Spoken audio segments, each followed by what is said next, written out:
ओं नमो भगवते वासुदेवाय नारायणं नमस्कृतं नरं चैव नरोत्तमं देवीं सरस्वती व्यासं ततो जयमुदीरयेत् मूकं करोति वाचालं पङ्गुं लङ्घयते गिरिं यत्कृपातमहं वन्दे परमानन्दमाधवं निगमकल्पतरुर्गलितं फलं सुखमुखदमृतद्रवसंयुतं पिबत भागवतं रसमालयं मुहुरहुः रसिका भुवि भावुकाः। आज मैं अति बड़ी जगन्नाथ दास कृत ओडिया भागवत चतुर्थ स्कंध चतुर्विंश अध्याय आलोचना करवा। हविदान पुत्र प्राचीन बरहिष नाम धारण करी से राजा हेले एवं तांकर थिले 10 कुमार। से पितांकर उपदेश क्रमे समुद्र निकटवर्ती एक सरोवर पाखरे तपस्या कले। यही समय से शिव को देखी तांकर स्तुति कले। रुद्र से उपर प्रसन्न होई कहिले जे विष्णु ही होउचंती सर्वमय कर्ता। से रुद्र रूप धारण करी प्रलय करती, ब्रह्मा रूप धारण करी से सृष्टि करती। रुद्र से जो प्रचेत 10 भाई को जहाँ कहले ताहा रुद्र गीता नाम ताहा ख्यात। तेणु मैत्र मुनि विदुर को रुद्र गीतार महत्व संपर्क में बुझाई। मैत्र उवाच मैत्रेय कहन्ति विदुरे से पंच पृथुंक कुमारे विजित अस नाम जार बसिला नृपासने वीर तार अनुज चारि भ्रात राज्य विभागे यथोचित उत्तर दक्षिण पश्चिमे ए चारि पूर्व अनुक्रमे हर्जक्ष नामे जे कुमार ताहार पूर्व अधिकार धूम्रकेश को देले भूप दक्षिण दिगे से अधिप पश्चिमे वृक नृपराण उत्तर दिगरे द्रविण विजित अस नाम जार से ही जे पृथुंक कुमार द्वितीय अंतर्धान नाम ताहाकु कले कसज्जन शुणे विदुर हरषित नमे मैत्रेय पादगत किमर्थे अंतर्धान नाम ताहाकु देले नरोत्तम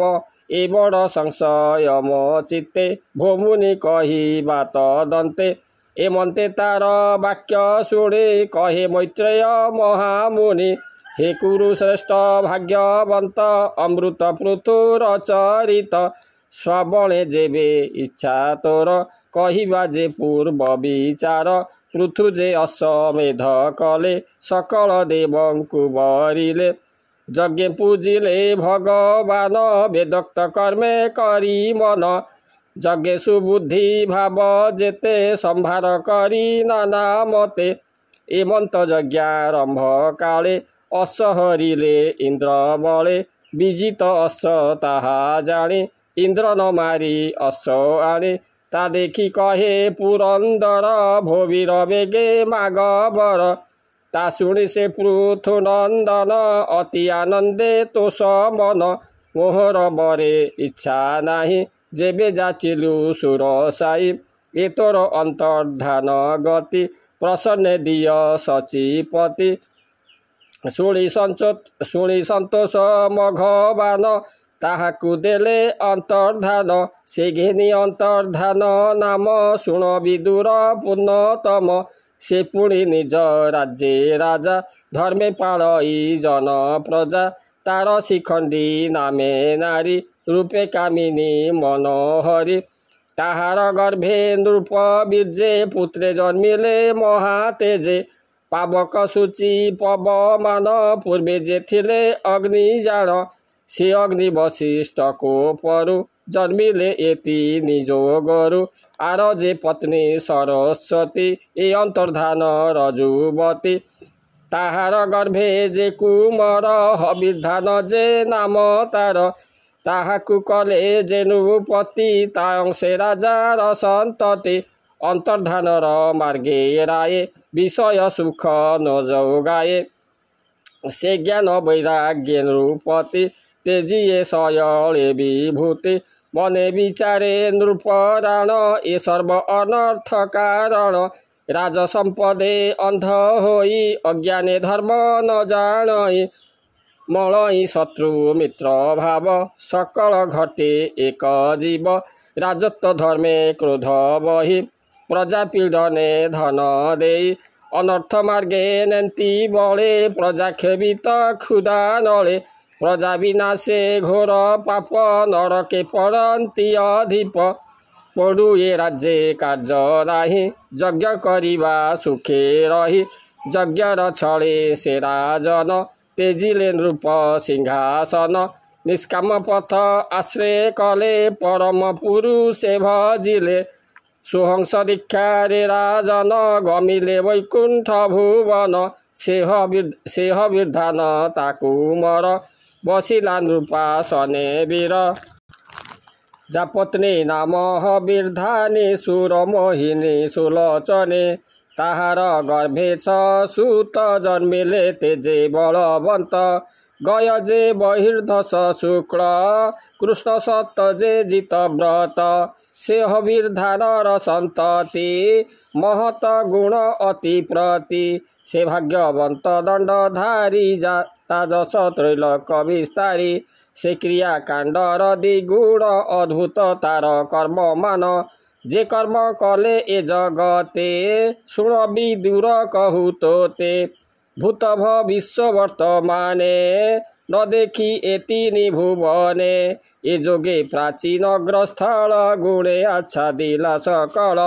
एड़ुता नाम महिस्थले प्राचीन बहिर्हिष देले से जे प्राचीन महीपति विवाह समुद्र दुहिती से शतद्रुति कन्या सार त्रैलोक्ये नाही पटान्तर तार चरित पूर्व कथा होइला जे बण व्यवस्था ब्रह्मा ताहार पुरे आसी कन्या को बरिला विश्वासी ब्रह्मा वचने सिंधुपति राजा रे बरिले दुहिती से जे प्राचीन महीपति ता विवाह काले शतद्रुति अग्नि प्रदक्षिण करन्ते जेन्हे चंडालुंसु भुंसी गते अग्नि प्रदक्षिण करन्ते जेन्हे चंडांसु भूमि गते से कन्या रूपे हुतासन अनंगे होइला अधीन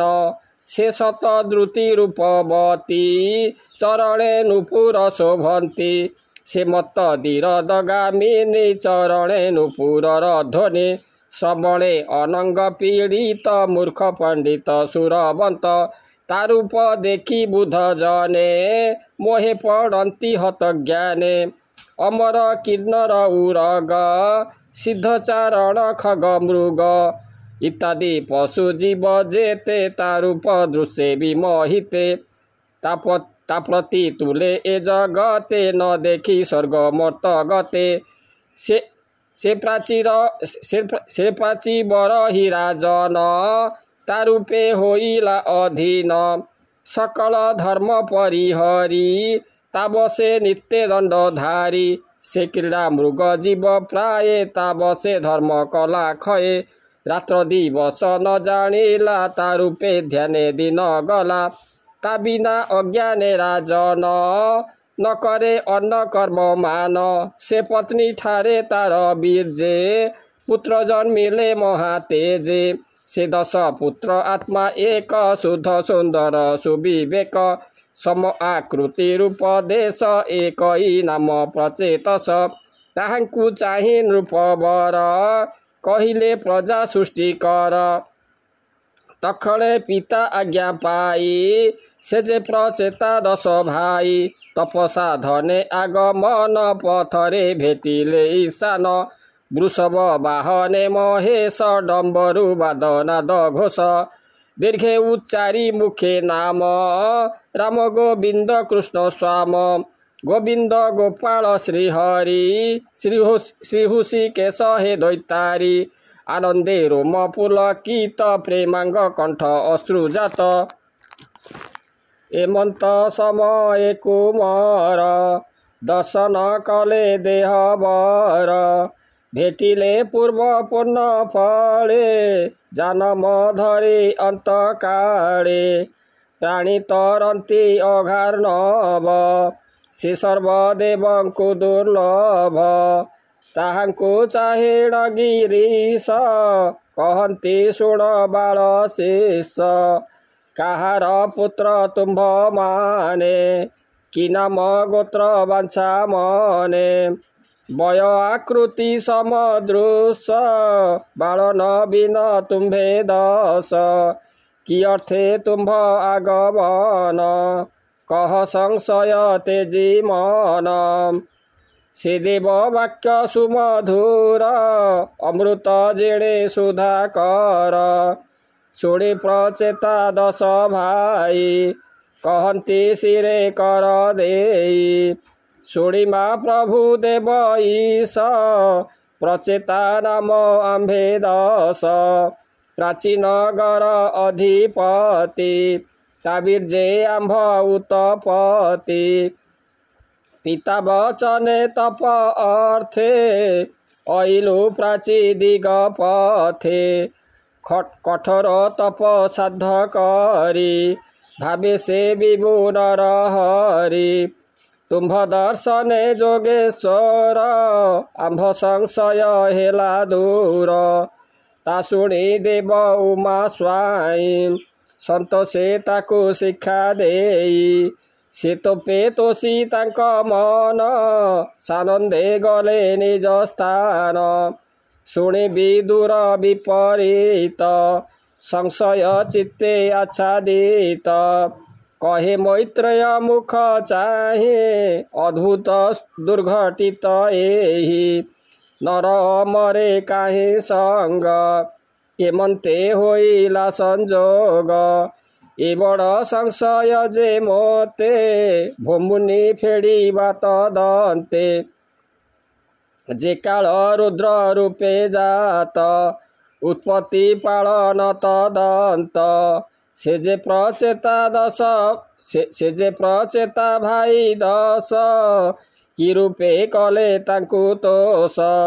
देव मानव संग काहि से जे भेटिले उमा स्वाई अति दुर्लभ मुख अंग मनुष्य होइला संजोग जे मुक्त अंग जोगी जने तांकु भावंती तत्व गाने ध्यान धारणे न देखंती से जे तोषिले काल मूर्ति से आत्मा विहंता पुरुष घोर शक्ति ये जार पास से शिव मृत्यु दंड धर ये चराचर प्राणहर एणु संशय मोर चित्ते भूमुनि कहिबा तदन्ते मैत्रेयवाच शुण विदुर तोष मने जे पूर्वे आदित्य विधाने जे शिव शरीरे अशेष स्थिति पालन करे नाश कर्मानुसारे प्राणीकर सृजन पालन संहार अविद्या कर्मे काल रूपी से शिव सूर्य रूपे व्यापी सुविद्या आचार जाहार तांकु संतोष शूलधर सम विषम तांक नाही मित्र बैरी अबा काहि एणु से मते जे भावंती ए घर मृत्यु निस्तरंती से जे प्रचेता दश भाई तोर वचने तेणु तोष तपसाधने आगमन तेजी अचल भोगमान।